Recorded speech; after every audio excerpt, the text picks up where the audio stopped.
Hari ini di program acara Jelita, dan seperti biasa warga kota, pagi hari ini kita akan berbincang sampai tuntas di jam 10 pagi nanti. 3 narasumber saya sudah hadir pada pagi hari ini warga kota. Kita akan membahas tentang social engineering.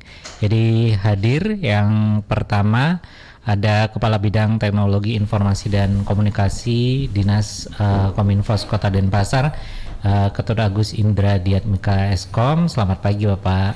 Selamat pagi warga kota. Sehat? Sehat. Harus sehat. Harus sehat. Selanjutnya ada Bapak Made Widarta STMAP. Beliau adalah Sandimen Ahli Muda Diskominfos Provinsi Bali. Selamat pagi Bapak. Selamat pagi warga kota. Sehat Pak? Sehat. Apa serak ini? Karena cuaca panas. Dan selanjutnya ada Bapak Nyoman Sri Jayakusuma Eskom. Beliau adalah Pranata Komputer Ahli pertama Diskominfos Provinsi Bali. Selamat pagi. Oke, selamat pagi warga kota. Selamat pagi. Sehat ya? Astungkara sehat. Apa kena panas ini juga? Karena cuaca belakangan ini untuk Bali agak sedikit bikin ini ya gerah. Nah, pagi hari ini kita akan membahas tentang social engineering. Saya langsung ke Pak Kabid terlebih dahulu, Pak. Sebenarnya maksud dari social engineering sendiri dan tujuannya itu apa sih, Pak? Ya, mungkin warga kota sudah sering mendengar ya apa social engineering, dan juga itu juga sepertinya sudah sering dialami oleh warga kota. Cuma mungkin belum tahu istilahnya. Nah, social engineering itu di dalam teknologi itu sebenarnya teknik manipulasi dari psikologis manusia atau orang yang dilakukan oleh pelaku. Nah, ini di sini tujuannya adalah untuk mengelabui ataupun meyakini dari seseorang untuk dapat memberitahukan ataupun membocorkan data pribadi atau informasi pribadinya. Dan untuk data itu nanti digunakan untuk dengan tindak-tindakan tertentu yang merugikan diri sendiri ataupun orang lain, seperti itu. Oke. Sebenarnya sudah cukup banyak terjadi nggak sih, Pak? Kalau kita melihat ya secara pribadi juga kita juga sering menerima sebenarnya. Artinya ada WA yang nggak jelas, seperti memintakan informasi dari bank dan segala macam, menginformasikan ataupun meminta informasi ke kita, atau juga dengan biasanya kita mungkin kalau malam-malam kita pernah mendapatkan telepon bahwa ada mungkin anaknya lagi kecelakaan segala macam. Nah, itu kan membuat orang panik. Nah, itu juga termasuk social engineering, artinya membuat kita panik seperti itu. Oke, baik. Terima kasih Pak Kabid. Sebelum dilanjutkan, saya mau ke Pak Madewidi dulu. Kalau kita berbicara soal engineering, sebenarnya seberapa besar ancaman yang bisa dianggap bahwasanya social engineering ini dianggap ancaman yang serius nih, terutama di dunia cyber untuk saat ini, Pak. Sampaikan Pak Kabid tadi, itu social engineering itu usaha untuk memanipulasi psikologi manusia ya. Karena di sini kenapa disebut sebagai ancaman terbesar, karena manusia dalam rantai sistem keamanan itu sebagai titik terlemah di sana. Manusia sebagai titik terlemah karena manusia memiliki emosi, manusia memiliki rasa pingin tahu, rasa penasaran, manusia memiliki rasa takut, manusia memiliki rasa emosional lah. Itu yang dimanfaatkan oleh si aktor jahat ini, karena manusia adalah titik terlemah dalam sebuah sistem. Dan social engineering juga memiliki efektivitas tinggi dengan biaya rendah. Nah, aktor jahat ini daripada dia menyasar teknologi hardware software yang sekarang makin canggih ya, misalnya dibanding dia memecah kode enkripsi dan sebagainya, dia lebih baik menyasar manusianya, karena manusia itulah titik terlemah. Nah, di sana kenapa social engineering itu disebut sebagai ancaman yang terbesar untuk saat ini. Dan manusia itu dapat menjadi pintu masuk ke ancaman yang lebih besar. Contohnya, misalnya akibat kelemahan manusia dalam sebuah sistem dia ceroboh misalnya mengakses file dan file itu mengandung malware, itu dapat menyebabkan kelumpuhan di sistem tersebut. Anggaplah misalnya contohnya kemarin ada bank yang kena ransomware ya, itu kan mungkin manusianya yang disasar. Manusia sebagai titik dan terlemah itu disasar. Manusia yang mungkin dia ceroboh dalam sebuah jaringan, itu seluruh sistem di jaringan itu jadi terinfeksi. Jadi seperti itu. Itu ya kenapa social engineering itu menjadi ancaman yang terbesar saat ini. Oke, menarik. Sebelum lanjut ke lagi ke Pak Mandewidi, saya mau ke Pak Kabin. Nah, sebenarnya apa namanya yang paling sering gitu kan, kalau kita berbicara soal social engineering, Pak, apa yang apa namanya yang menjadi target serangan sendiri itu siapa yang paling sering dan bagaimana sebenarnya? Kenapa sih gitu loh? Anggaplah misal saya nih, kenapa sih saya yang diserang gitu, Pak? Atau kenapa saya yang dipilih begitu? Baik, warga kota kita juga siapa sih yang paling sering ya menjadi target social engineering? Kami kira itu semua atau masyarakat umum itu menjadi target apa namanya social engineering, karena kita juga melihat, terutama kita ketahui bahwa sekarang masyarakat umum sudah aktif untuk menggunakan internet, terus menggunakan media sosial. Terus yang pertama, terus yang kedua yang mungkin menjadi target itu adalah mungkin karyawan atau pegawai yang di lingkungan pemerintah ataupun perusahaan-perusahaan yang tentunya mereka memiliki akses ke data yang private ataupun data yang sensitif ataupun ke data ataupun ke sistem-sistem yang private. Nah, tentunya yang selanjutnya mungkin yang sering menjadi target itu adalah para lansia dan apa namanya yang kelompok umur rentan nih. Nah, kenapa lansia? Karena di situ para lansia kan masih kurang aware, artinya pemahaman terhadap resiko dari apa namanya bermedia sosial atau menggunakan internet itu masih kurang. Nah, mungkin cara dari pelaku untuk mencari target itu tentunya seperti profiling nih. Artinya dia mencari-cari masyarakat, artinya menggunakan internet, media sosial, seringkali melakukan ataupun menyebarkan informasi secara data pribadinya secara luas di internet. Nah, tentunya di situ para pelaku ataupun tadi aktor itu tentunya dia akan melakukan profiling, mengumpulkan informasi-informasi dari yang disampaikan oleh masyarakat ke media sosial. Nah, tentunya dari situ akan diketahui bagaimana perilaku dari masyarakat tersebut. Apakah ini sering bepergian atau sering menggunakan atau berbelanja di mana. Nah, perilakunya itulah yang dipelajari. Nah, setelah perilaku yang dipelajari, maka nanti target akan mengirimkan informasi sesuai dengan misalnya kalau ternyata misalnya saya nih sebagai target, saya senang misalnya berbelanja terkait dengan mobil atau motor misalnya atau otomotif lah, diketahui perilaku kita. Nah, nanti informasinya terdapat, ada email saya di situ yang sudah tersebar, ada mungkin nomor telepon, nomor WA yang sudah tersebar yang kita sering sampaikan ataupun alamat. Nah, nantinya mungkin saja dari perilaku kita yang di internet atau media sosial menyampaikan informasi itu akan dikirimkan informasi ke kita baik lewat WA, email ataupun surat ke rumah kita yang tentunya yang sesuai dengan keinginan atau kesukaan kita, dengan ada iming-iming mungkin dengan Anda mendapatkan hadiah, nah seperti itu.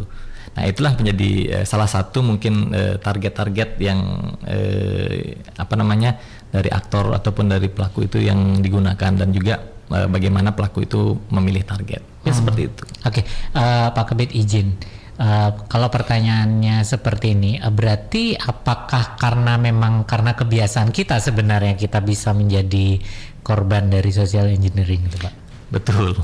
Karena memang bagaimana perilaku kita di media sosial, di internet. Nah, itulah menjadi salah satu apa namanya sumber informasi bagi pelaku untuk bagaimana dia apa namanya menjadikan target kita. Nah, bagaimana perilaku kita itu bisa dipelajari sebenarnya. Jadi kita juga harus bijak di sini untuk melakukan media sosial, menginformasikan data-data pribadi kita yang bersifat privat, yang tentunya nanti bisa digunakan oleh pihak-pihak tertentu atau pelaku yang notabene yang tidak bertanggung jawab untuk memanfaatkan itu untuk dijadikan kita target. Artinya kita sosial sini disebutkan social engineering, artinya sosial kita dipelajari dalam melakukan menggunakan media sosial tersebut. Mungkin itu. Oke, terima kasih Pak Kebet. Ya. Ini menarik sebenarnya topik bahasan kita karena belakangan ini cukup banyak terjadi mungkin di antara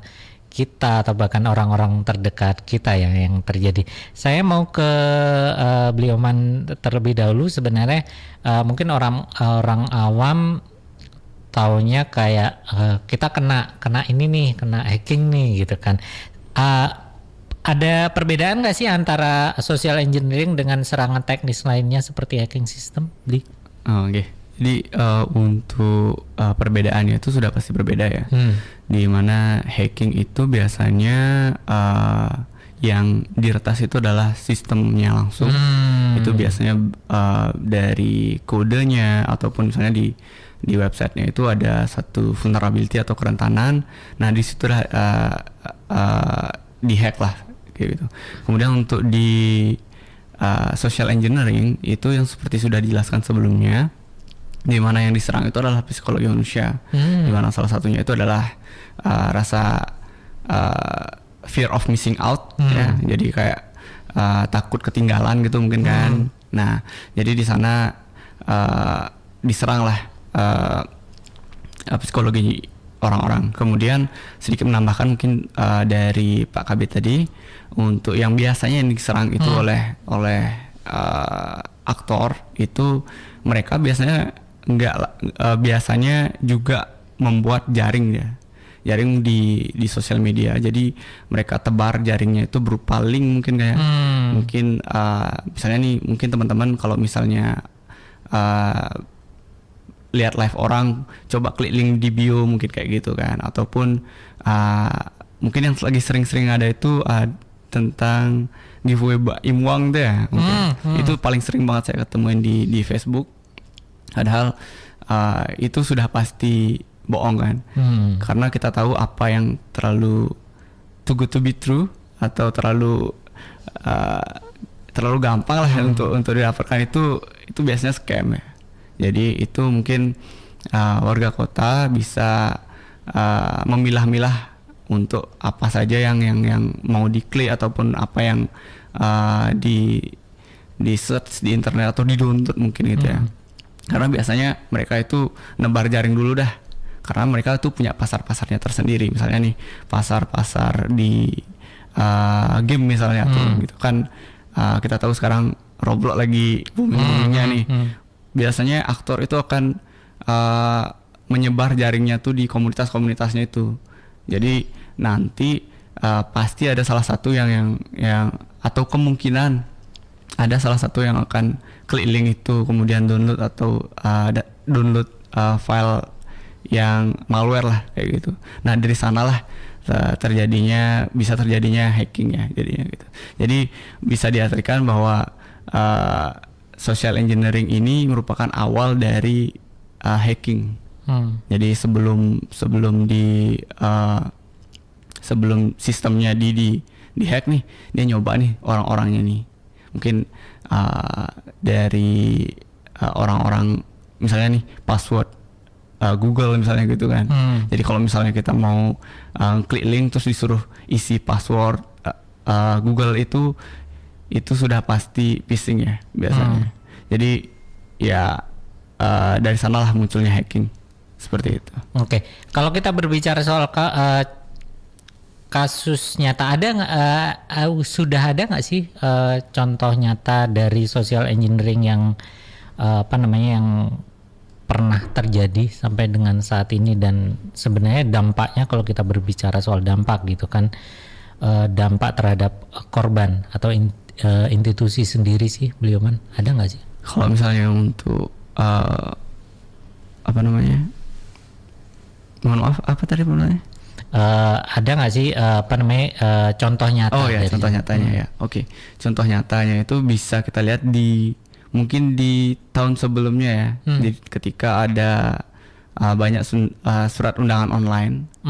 Ya. Betul. Nah itu kan mungkin itu salah satunya. Kemudian ada bank misalnya nih, kalau misalnya nggak ada kita menerima pesan WA biasanya bahwa akun Anda akan ditutup misalnya.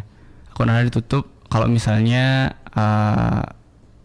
tidak memperbarui data misalnya seperti itu, atau mungkin Anda dapat uang bantuan 100 juta misalnya kayak gitu di WA. Tolong update akun m-banking Anda. Jadi nanti karena rasa takut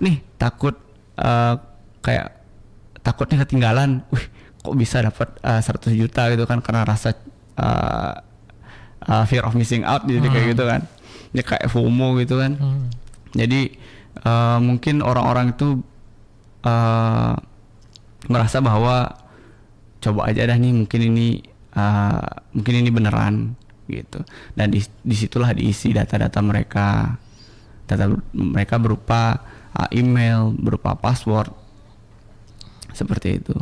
Jadi contoh nyatanya itu sudah banyak sekali saya temukan. Itu kerabat-kerabat keluarga saya juga ada beberapa yang terkena ya. Jadi saya tahu apa saja yang sudah terjadi lah kayak gitulah. Oke. Baik, sebelum ke Pak Kabid saya mau ke Pak Madiwidi. Pak, ini kan kalau yang dikatakan beliau tadi kan sebenarnya salah satu contohnya gitu kan. Kalau kita berbicara social engineering gitu kan, yang paling banyak bentuk umum yang sering terjadi terkait dengan kasus ini apa sih Pak? Baik, terima kasih. Yang paling sering terjadi, yang paling umum itu adalah phishing istilahnya ya, phishing.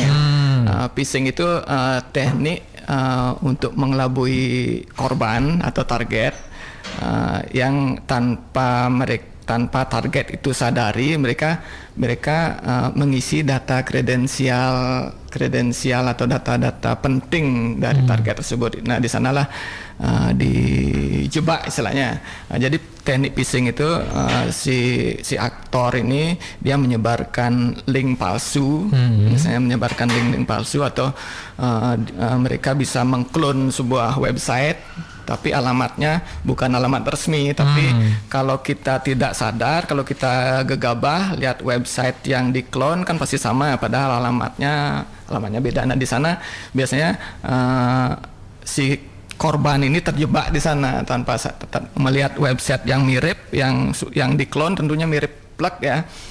Misalnya website Facebook misalnya, silakan perbaharui akun Facebook Anda, klik link berikut. Nah, linknya itu yang orang biasanya gegabah, tinggal klik lihat halaman mirip Facebook, padahal itu bukan halaman Facebook yang asli. Mereka nginput user password. Nah, itulah yang ditangkap, yang direkam oleh si aktor ini, digunakan untuk masuk mengambil sehingga dan melelah akun resmi kita untuk kepentingan tertentu mungkin ya. Itu yang disebut phishing. Kemudian ada juga sekarang karena perkembangan kecerdasan buatan ya, perkembangan AI, itu ada sekarang deepfake ya, deepfake. Jadi dengan teknologi AI itu, jadi orang tuh bisa membuat video seolah-olah orang aslinya diklon lagi ya, diklon. Jadi rupanya, suaranya, jadi seolah-olah orang aslinya yang berbicara di dalam video call itu ya. Itu jadi si korban ini kalau dia tidak jeli ini apakah ini hasil dari software atau emang orang asli. Kalau nggak jeli, mereka percaya aja, misalnya dari atasannya, misalnya dari bosnya, misalnya dari bos di tempat dia kerja, bosnya misalnya video call, tolong transfer ini ke rekening ini, padahal bukan si bos aslinya, itu hasil rekayasa sebenarnya. Nah, itu juga tren sekarang ya, deepfake. Makanya hati-hati, perhatikan dulu kalau kita harus jeli membedakan mana yang real asli, mana yang hasil dari rekayasa dari perangkat lunak itu, dari kecanggihan AI sekarang itu. Kemudian ada lagi modusnya istilahnya gini, betting ya, itu si aktor ini dia apa namanya, dia menyebarkan sesuatu yang menarik perhatian di tempat publik ya. Jadi misalnya dia menaruh flash disk ya, dia menyebarkan flash disk, dia membuang flash disk di tempat publik dengan label rahasia atau dengan misalnya dikasih label video XXX itu misalnya. Jadi orang yang tanpa gini dia ngambil flash, dia senang kali ini data rahasia nih, isi file video, dia colokin ke perangkatnya. Nah, tahu-tahunya di sana ada malware yang bisa merekam atau melakukan spionase atau merekam aktivitas yang di perangkatnya tersebut. Jadi itu kemudian ada istilahnya seperti yang disampaikan Pak Kabid tadi, ada voice phishing ya, itu juga banyak sekarang itu dengan berpura-pura sebagai entitas yang legal, misalnya dia berpura-pura sebagai petugas bank dan sebagainya. Dia atau berpura-pura sebagai petugas rumah sakit misalnya, menelpon, oh ini anak apa ini kecelakaan ini dan seterusnya. Itu juga sering terjadi ya. Makanya hati-hati, kita harus waspada, kita harus karena itu social engineering itu memanfaatkan kelemahan psikologi kita. Jadi setiap kita melakukan sesuatu, apalagi itu memberikan data sensitif, mungkin atau mentransfer uang yang perhatikan, waspada itu, pastikan yang kita berikan itu adalah orang yang benar-benar valid ya, orang benar-benar yang bisa dipercaya, dan memang orang itu yang memang seharusnya menerima, bukan aktor jahat lainnya. Okay. Tapi bisa nggak sih Pak, social engineering itu terjadi pada secara fisik gitu, nggak cuma di ranah digital? Ya. Itu contoh tadi memang ada sebagian secara fisik ya. Contohnya misalnya via telepon itu kan fisik juga. Okay. Ya. Kemudian ada juga modus seperti ini. Modus misalnya secara fisik, misalnya mereka dulu mengamati ya. Misalnya dia mengamati ini perusahaan ini celahnya di mana sih?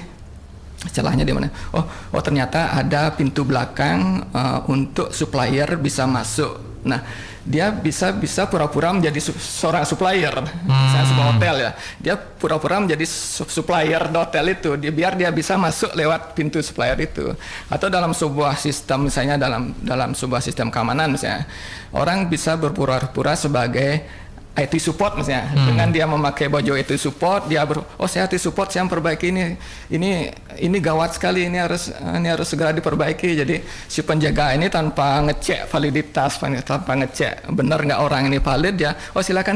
Nah itu juga termasuk social engineering secara fisik ya, secara fisik, bukan cuma di media online saja ya. Jadi itu contoh. Okay.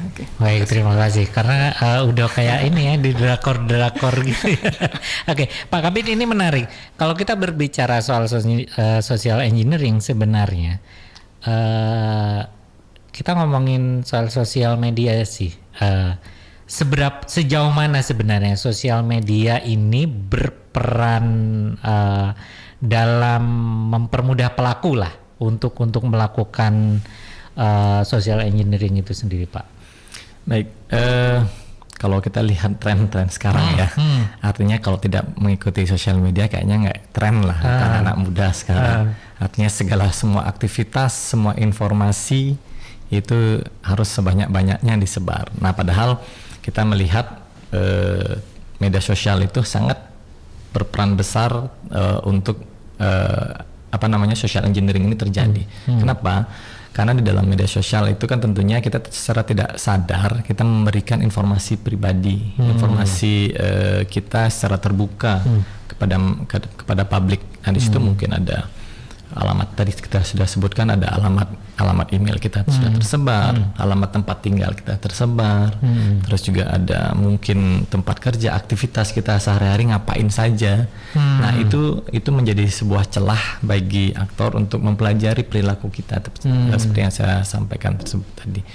Nah, tentunya dari informasi-informasi itu ya kita dipelajari profil kita seperti apa, jabatan kita apa, terus di mana celah yang bisa dijadikan target. Nah, tentunya dari situ aktor artinya tadi disampaikan berpura-pura ya. Nah, berpura-pura menjadi seseorang yang tentunya berkaitan dengan profil kita yang ada di media sosial itu, yang tentunya yang berkaitan. Dan tentunya yang mungkin tadi disampaikan dari sisi emosionalnya diambil, entah dari sisi kesenangan dari si target, terus mungkin ketakutan dari si target, ataupun dari sisi sifat keraguan-raguan yang si target itu. Nah, disitulah jadi dari media sosial itu disusupi ataupun digunakan sebagai profiling untuk menjadi target. Nah, tentunya juga sekarang tidak menjadi salah satu tempat juga seperti mungkin di DM Pak ya.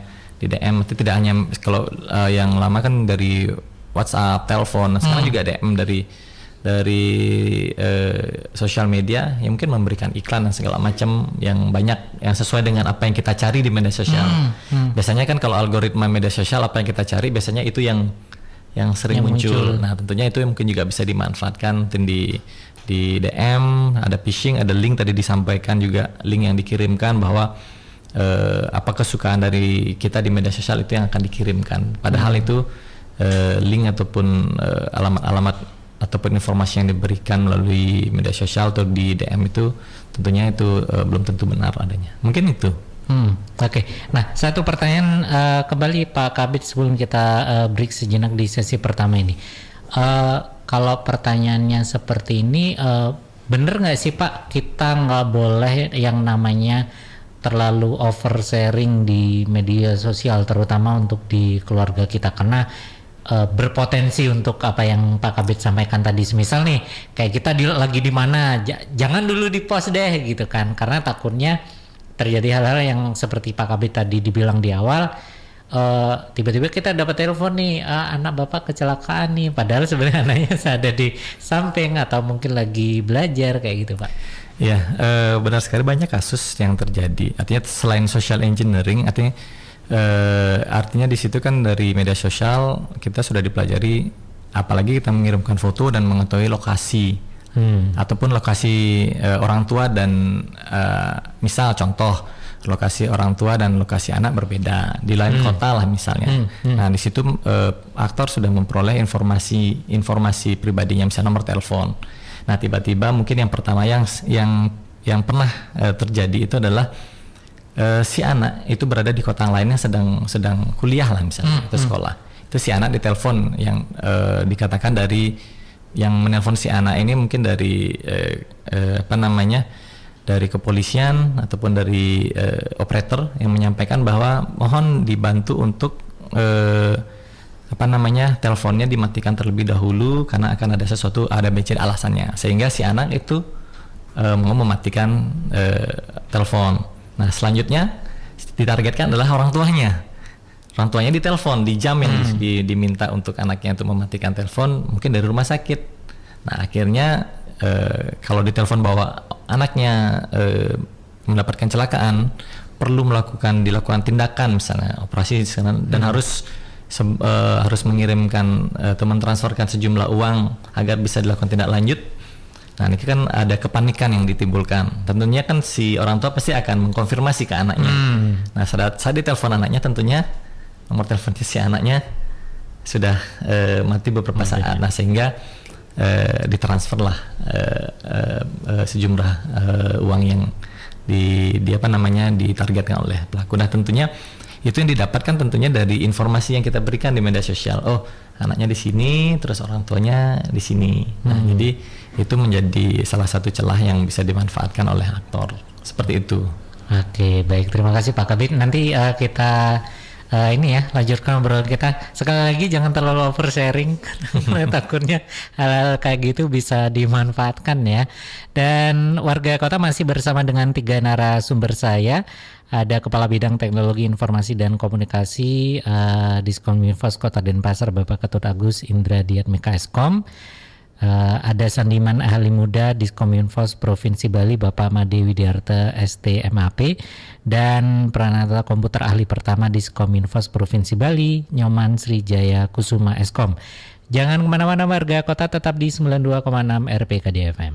92,6 RPK FM warga kota. Kita lanjutkan obrolan kita untuk pagi hari ini masih bersama dengan 3 narasumber saya. Saya mau ke beliau Man deh. Tadi sudah disampaikan oleh Pak Kabit Kabit TK gitu kan. Sebenarnya bagaimana sebenarnya pelaku social engineering ini memanfaatkan psikologis kita manusia untuk mendapatkan informasi-informasi sensitif itu, Bli? Ya, jadi terima kasih atas pertanyaannya. Jadi biasanya threat actor itu melakukan social engineering itu kan seperti yang sudah disebutkan tadi, itu menggunakan rasa kepercayaan, rasa urgensi ataupun rasa ingin membantu. Nah, biasanya aktor itu akan ya seperti yang tadi sudah disebutkan tadi itu kan. Jadi kita nebar jala dulu, siapapun misalnya nih, kalau misalnya orangnya ini jadi targetnya dia ataupun jadi market untuk diserang, target untuk diserang, itu mungkin saja bisa terkena kayak gitu. Nah, kemudian biasanya ini juga kita tahu sekarang mungkin algoritma di sosial media ya. Jadi sosial media misalnya kita nyari sesuatu misalnya kayak gitu yang seperti Pak Kabit sebutkan sebelumnya itu, nyari sesuatu kemudian kita search mungkin di TikTok ya. Di TikTok kita search tentang obat herbal atau gitu ataupun Bank Indonesia bank kayak gitu gimana. Nah, biasanya terkadang mereka kan nyebar link-link kayak gitu kan. Jadi biasanya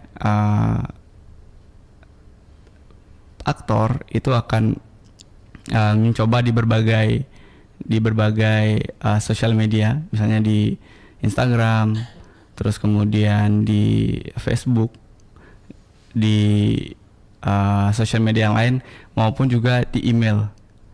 Jadi biasanya mereka bakal nebar jala atau linknya itu lewat sosial media, kemudian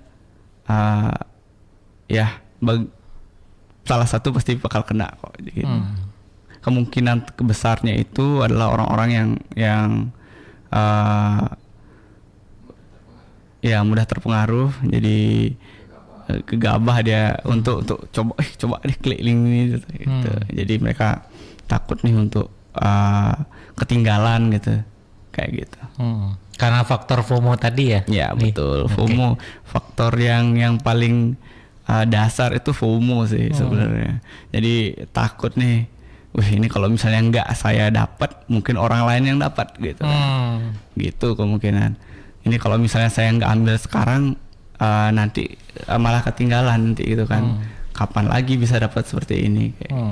Nah, jadi itulah yang dimanfaatkan oleh aktor untuk menyerang psikologi atau kesadaran dari targetnya. Oke. Nah, ke Pak Mandewi nih sebenarnya bagaimana sebenarnya organisasi atau lembaga pemerintah lah dalam rangka upaya membangun upaya keamanan informasi agar masyarakat atau pegawai gitu kan untuk waspada terhadap adanya social engineering itu sendiri, Pak. Baik, makasih. Jadi benar sekali di sini yang menjadi kunci adalah membangun budaya keamanan informasi ya, baik di lingkungan organisasi pemerintahan atau dimanapun ya. Itu kita harus bangun budaya keamanan informasi. Bagaimana caranya?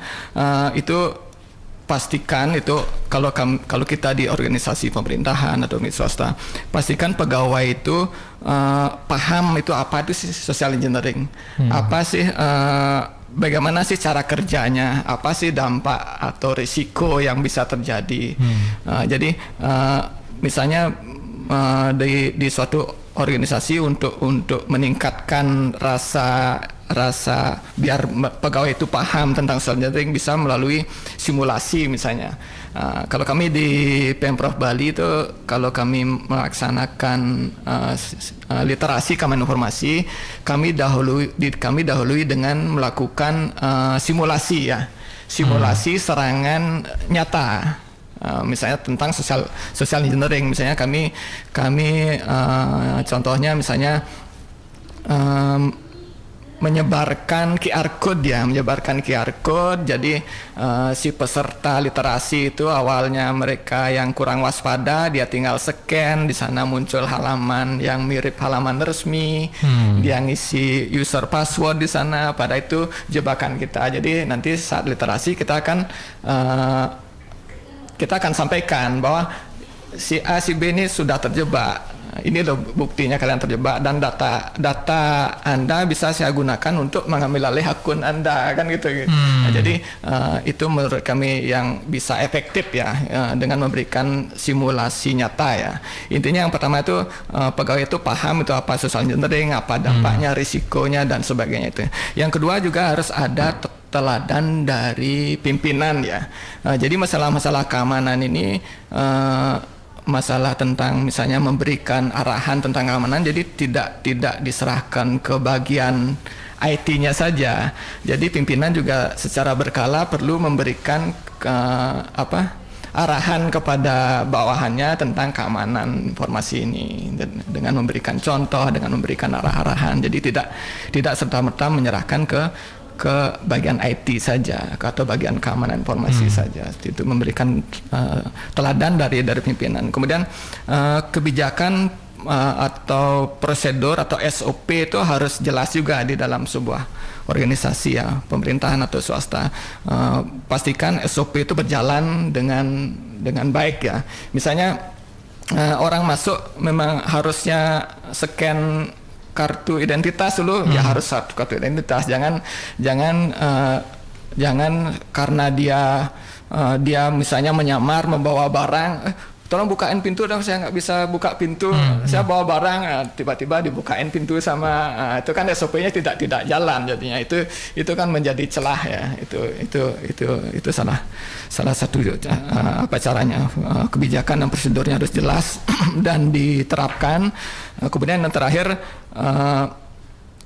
tumbuhkan di pegawai itu budaya berani bertanya dan melapor. Jadi kalau pegawai atau masyarakat atau di pemerintahan atau swasta, tumbuhkan budaya jangan malu bertanya dan jangan takut melapor. Jangan malu bertanya. Misalnya mereka mendapat email yang mungkin menurut si pegawai itu karena dia kurang paham atau kurang memahami, mereka menganggap email itu email resmi. Tapi kalau dia misalnya kalau temannya dapat nggak email, oh saya nggak dapat, saya kok dapat. Nah, bisa jadi dia bertanya, ini benar nggak emailnya dari sini, benar nggak pesannya dari sini. Jadi budaya bertanya dan melapor, misalnya ada kejadian apa dilaporkan, itu harus juga diimplementasikan ya dalam sebuah organisasi untuk membangun budaya keamanan informasi. Jadi seperti itu kira-kira. Jadi diperlukan di sini edukasi atau pelatihan atau literasi secara terus-menerus kepada pegawai. Kemudian ada terapkan teladan dari pimpinan, kebijakan prosedur harus diterapkan dan dijalankan dengan bagus. Kemudian bangun budaya mendukung pelaporan dan bertanya lah kepada siapa. Seperti itu. Oke, terima kasih Pak Ahmadi Widi. Ya. Saya mau ke Pak Kabid ya. Sebenarnya apa saja yang bisa dilakukan oleh masyarakat, langkah-langkah yang dilakukan oleh masyarakat untuk tentunya melindungi diri dari serangan social engineering itu Pak. Kalau kita berbicara di tingkat kota deh, yang karena pasti banyak dan kompleks gitu Pak. Baik, warga kota, untuk langkah-langkah yang bisa kita lakukan sebagai masyarakat untuk dapat melindungi diri lah dari social engineering, tentunya yang pertama itu ya jangan mudah percaya dengan informasi yang kita dapat ataupun pesan telepon yang mengatasnamakan lembaga ataupun organisasi tertentu yang kiranya untuk meminta data pribadi. Artinya kita jangan terlalu percaya, kita harus make sure lagi. Terus yang selanjutnya mungkin kita perlu menjaga kerahasiaan data pribadi kita. Tentunya termasuk jadi misalnya kita menggunakan handphone dan segala macam kan itu ada OTP, terus ada PIN, ada password dan identitas penting bagi kita yang itu kita coba jaga jangan sampai tersebar ataupun kita berikan ke orang lain. Dan tentunya kalau dengan menggunakan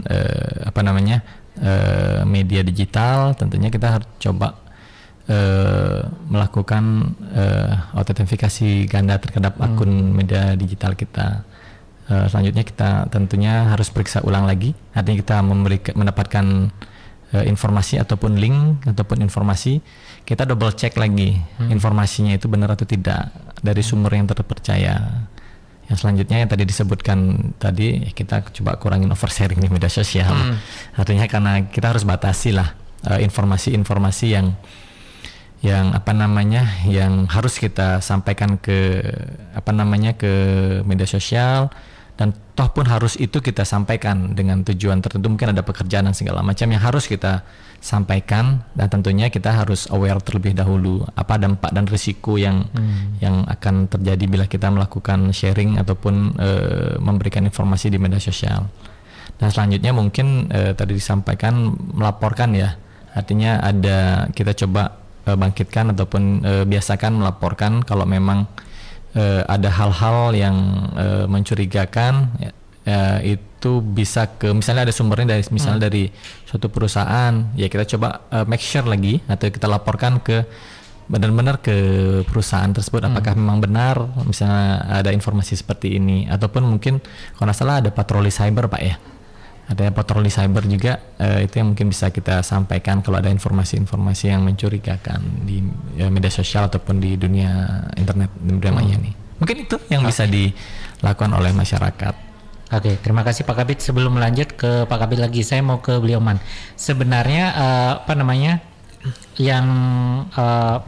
gimana sih sebenarnya seberapa penting gitu kan pelatihan dan edukasi kesadaran keamanan cyber dalam mencegah social engineering, menyambung dari Pak Kabid.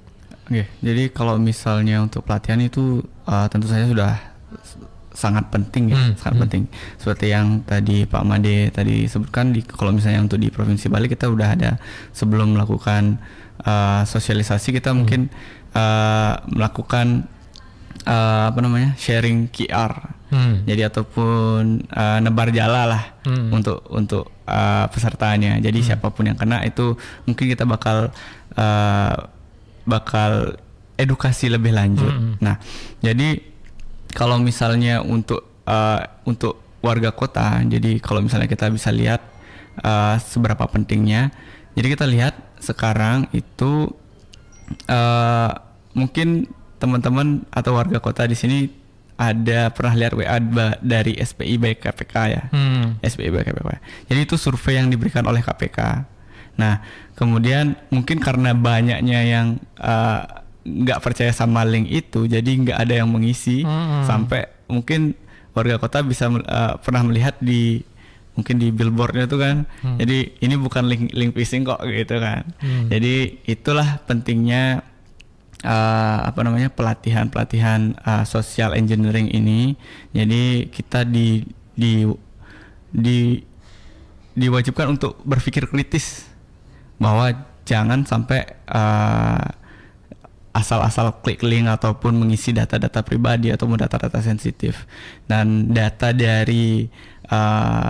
terpercaya dari Verizon juga itu menunjukkan bahwa pelatihan social engineering ini untuk di perusahaan atau institusi itu bisa menurunkan tingkat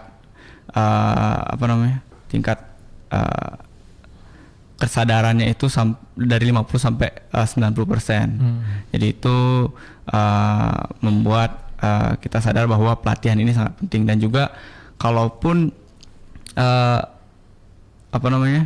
sistem itu sangat kuat, kalau misal kita udah tahu kan udah zaman canggih, udah ada AI, jadi kita bisa tahu data-data pokoknya teknologi itu udah canggih banget. Tapi tanpa adanya kesadaran tentang keamanan informasi ataupun social engineering, sistem itu nggak ada gunanya sih. Jadi kita tahu bahwa manusia itu adalah di rantai keamanan informasi itu yang paling rendah. Kayak gitu. Oke. Terima kasih Bu Leman. Saya mau ke Pak Kabid. Pak Kabid, sebenarnya yang sudah apa yang telah dilakukan oleh Diskominfo Kota Denpasar dalam mengedukasi dan mencegah serangan social engineering seperti apa Pak? Terutama untuk katakanlah kita untuk di tingkat kota itu seperti apa Pak? Baik, artinya di Kominfo sendiri kita sudah banyak melakukan, artinya tentunya pasti tadi sudah disampaikan, tentunya kita harus memperbanyak sosialisasi dan literasi ya. Itu yang paling penting yang kita lakukan untuk mencegah terkait dengan adanya social engineering. Dan tentunya kami dari Dinas Kominfo sudah melakukan sosialisasi literasi itu bersama-sama kampus, terus bersama-sama sekolah-sekolah terkait dengan bagaimana